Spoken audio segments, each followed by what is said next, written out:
जय माता दी।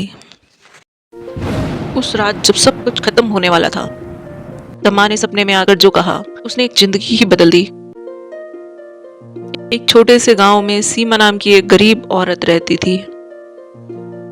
उसके पति की मौत कई साल पहले हो चुकी थी और वो अपनी 10 साल की बेटी पायल के साथ किसी तरह जीवन बिता रही थी।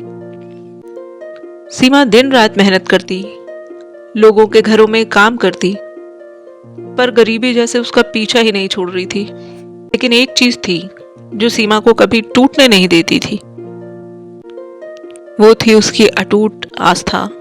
वो हर सुबह बिना कुछ खाए पिए माता रानी के मंदिर जाकर दीपक जलाती थी और बस एक ही प्रार्थना करती थी, माँ मेरी बेटी की रक्षा करना, उसे कभी दुख मत देना। एक दिन गांव के एक अमीर आदमी की नज़र सीमा की बेटी पायल पर पड़ी। उसकी नीयत बिल्कुल साफ नहीं थी। उसने सीमा को धमकी दी, अगर तूने मेरी बात नहीं मानी तो तुझे और तेरी बेटी को गांव से निकाल दूंगा। सीमा डर गई। उसकी दुनिया उसकी बेटी ही तो थी।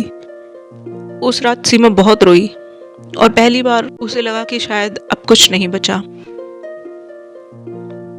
उस रात जब सीमा रोते रोते सो गई, तभी अचानक उसे एक सपना आया। उसने देखा एक तेज प्रकाश चारों तरफ फैल गया और उस प्रकाश में माता रानी प्रकट हुई। लाल साड़ी, तेज से भरी हुई आंखें और चेहरे पर दिव्य मुस्कान। माता ने कहा, डरो मत बेटी, मैं तेरे साथ हूँ।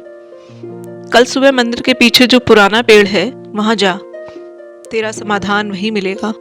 सीमा अचानक जग गई। उसका दिल जोर से धड़क रहा था। सुबह होते ही सीमा बिना किसी को बताए मंदिर के पीछे गई। वहां एक पुराना पेड़ था, बिल्कुल वैसा ही जैसा उसने सपने में देखा था। जैसे ही उसने जमीन को थोड़ा सा खोदा, उसे एक पुराना डिब्बा मिला। डिब्बा खोलते ही उसकी आंखों से आंसू निकल पड़े। उसमें कुछ पैसे और एक कागज था जिस पर लिखा था, जो सच्चे दिल से माँ को पुकारता है, माँ उसकी रक्षा जरूर करती है। उसी दिन गांव में खबर फैल गई कि वो अमीर आदमी किसी बड़े केस में फंस गया और पुलिस उसे पकड़कर ले गई। सीमा समझ गई ये सब माता का ही चमत्कार था।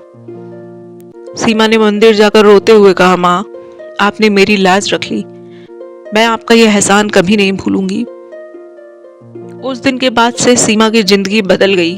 उसने अपनी बेटी को अच्छे से पढ़ाया और हर दिन माता रानी का धन्यवाद किया। अगर किसी को माता रानी पर सच्चा विश्वास हो तो वो कभी अपने भक्त को अकेला नहीं छोड़ती।